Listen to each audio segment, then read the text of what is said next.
Hello everyone, and welcome back to the channel. Today we're discussing a new development in the Nancy Guthrie case. TMZ reports it has received another communication from the same anonymous sender who previously sent ransom-related messages. As always, these are claims that have not been fully verified by law enforcement. So we'll separate what is being claimed from what has been confirmed. And I'd like to say I'm sorry that I wasn't able to get this on here sooner. I've been working today. But I'm going to play the video of what TMZ said they had received.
June 26th, and we have received another email from the man who says he knows who Nancy Guthrie's kidnappers are and can lead the FBI to those kidnappers for 1 Bitcoin. So the man writes that he has clearly been following things we've been saying, questioning the FBI telling us that the person who wrote this might be a female. The person does not say he's a male for sure, but he puts a big question mark there, and then also puts a question mark where we say we might be doing a documentary. So he says in this email that he is not, as he puts it, I am not the idiot who recently called in a tip about her burial site in Mexico. He goes on to say, only two are directly involved, and I doubt they would be the ones calling to snitch on themselves. So he has said to us before that there were multiple kidnappers and there was a main kidnapper, but definitely plural kidnappers. He has said that before. In this email, which, by the way, we have sent to the FBI, he says that he has video. He has video of Nancy Guthrie with the main kidnapper on what probably would be the last day of her life. That's the way he puts it here. He says, what it contains is my definition of delivering it on a silver platter, a short video of the main guy with Nancy the day that was probably her last. He also says that he has names, addresses, phone numbers of the kidnappers. Now, he says he has that video in a phone, and the phone is turned off. It is in a secure, secret location, but a location easy to find if you know where to look. That's what he says. He doesn't say a safe deposit box, but he says easy to find if you know where to look. And he says that if he gets a Bitcoin, he will deliver, as he puts it, on a silver platter, exactly how to get access to this phone, including the password. So he did not, this is clearly the guy who has been sending us these emails, because he says that the Bitcoin address he gave us before is no longer working. And he actually wrote the Bitcoin address down, and it does match what we saw previously, and we've never reported that. He gives a new Bitcoin address, and he says he wants a Bitcoin, and in return, he will basically deliver access to that phone, as he puts it, on a silver platter. So look, we've sent it to the FBI, and this has become such a cat and mouse game. If this person is real, then go to wherever that phone is and get a screen grab of something proving that you're not a liar and somebody who is trying to inflict more pain on the Guthrie family. If you've got something, send it. I mean, you've been sending us more than a dozen emails. Send us something to show you're not a fraudster. We'll obviously send that on to the FBI. But if you have that information, I would assume, I don't know, but I would assume that they would play ball with you. But send us something, because there are a lot of fraudsters out there. And we have been open, and we were allowed to say this. We know the FBI is still looking for you, and they believe you might be real, but they must have enough doubt that they haven't paid you the money. And it's clear you're frustrated, but the question is, are you a fraudster? And send us something. Send us a screen grab of something that would allow authorities to say, this guy's the real deal, and maybe they will deal with you. Today is Friday, June 26th.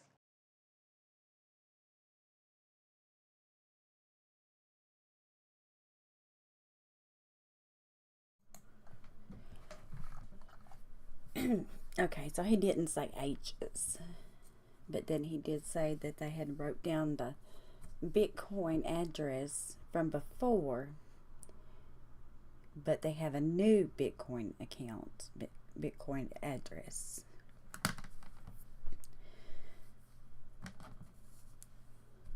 And this latest communication shifts the focus from the earlier ransom demands to alleged digital evidence. If genuine, such evidence could be significant. On the other hand, investigators will likely require independent verification before treating the claims as factual. Now, listen to a report earlier that Brian Enton had, and he had James Fitzgerald. He was I'll just go ahead and play a little clip of it for you. Let me close this one out. And we have received another email from the man who says he knows who Nancy Guthrie's kidnapped. Okay. And I'm just going to play a little clip of what James Fitzgerald seems to think about this. Get you back to the screen.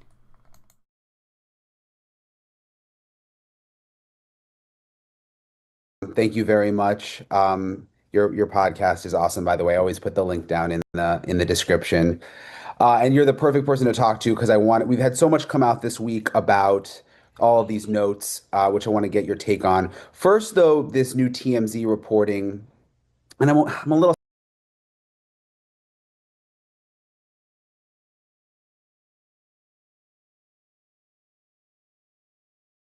skeptical with this TMZ stuff. It seems separate from the first two notes, obviously, that came.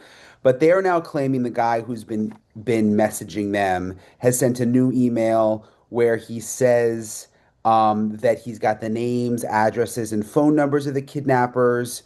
That there's a video that he has on a phone that shows Nancy with the main kidnapper, and that he will basically hand all of this over for 1 Bitcoin.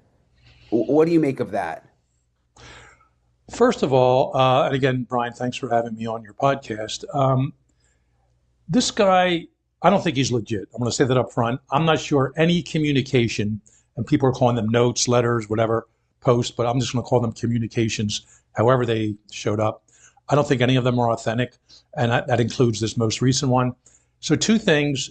Why to TMZ? I mean, from the beginning, but certainly this one, where this guy is now alleging that he has some kind of a hidden phone in a secret place, whatever, and it has pictures of the last day Nancy was alive, and names, addresses, and ages of the 2 kidnappers.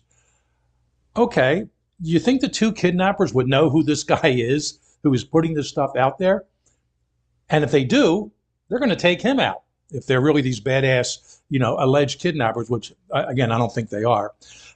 So why is he doing this? If everything you just said, and we're hearing from TMZ, et cetera, was true, go right to the source, meaning the sheriff's department or the FBI, and let them work this case. And they wouldn't go public with it, which they shouldn't. And that way this guy is safe. And his buddies or his colleagues, whoever they are, neighbors, and he knows where the body is and where it's buried, whatever, he'd be safe. So like virtually every communication we've heard of so far, and we've never seen them, and as you know, along with being a profiler, I'm a forensic linguist, I want to see the actual language. That's what I want to see. Hearing snippets, well, someone said this and someone included that. Okay, what is the actual language being used? But even that aside for now, the content of what we're discussing, it doesn't make sense to me. Why would he risk himself for, and if I've done the math right, I think 1 Bitcoin today is worth like $61,000. Yeah. US dollars. That's not a whole lot of money to put your life on the line. So, and this guy may just be looking for a quick buyout. I'm not going to ask him for 10 million. They may not pay that. You know what? 61 grand wouldn't be bad though, tax free, whatever. So I'll just ask for that. And if there even is a phone somewhere in some hole in the ground, it'll be bogus with nothing on it. So, and I'll end it with this. The investigators would be remiss not to follow up on this. No ands, if, or buts. But they shouldn't be taking too much valuable time away from other leads they could be following, whatever they are at this point in time after, what are we talking, 4 months, 4.5 months at this point? Yeah, almost 5, yeah. So I don't see a whole lot in this. And again, why go to TMZ? Go right to the source if you're serious about it. They never did. And on top of that, and you were probably going to go here next, I've said these 3 words in the first month or 2. Now I'm at it. I'm modifying it a bit. Proof of life, not game playing, machinations. Something's hidden here, something's there. Now I'd ask for proof of death. If you want some money so we can recover the body, that's fine. Give us proof of death, and that could be done somehow. And so just like with proof of life, this has all been game playing, circular information. They may have, lucky guesses early on with the watch on the floor or whatever, or what she was wearing. I just think all these letters are bogus, and they're undertaken by opportunists, and there's no one happier than the actual abductor. And you notice I don't call him a kidnapper. The actual abductor is the one happy, saying, "Oh man, whoever these goofy people are, they're taking the heat off me for a while." So that's a good thing, and that's.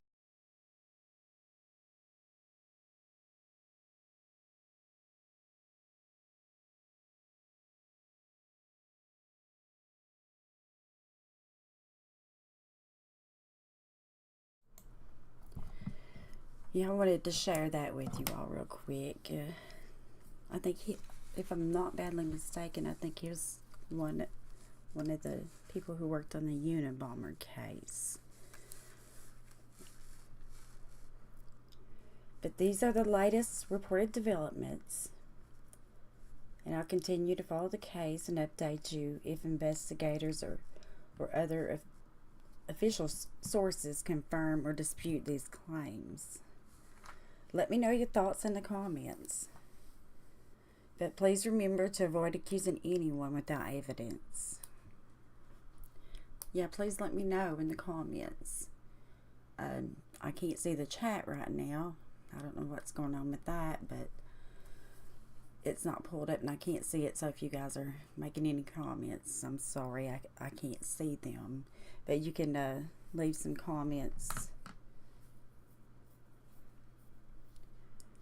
and then maybe I'll be able to see them a little bit later when I can go in and look at the video.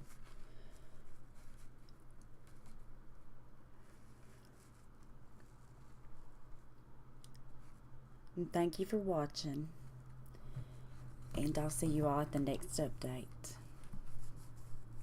Please subscribe or like if you haven't already. I'd really appreciate it, and I really appreciate your all's support. The ones who's already subscribed and liked, and that's a part of the channel. And I don't want this to just to be me talking, talking to a mic. I want it to be a community. You all have a great weekend, and hopefully I'll get to talk to y'all a little bit more sometime soon.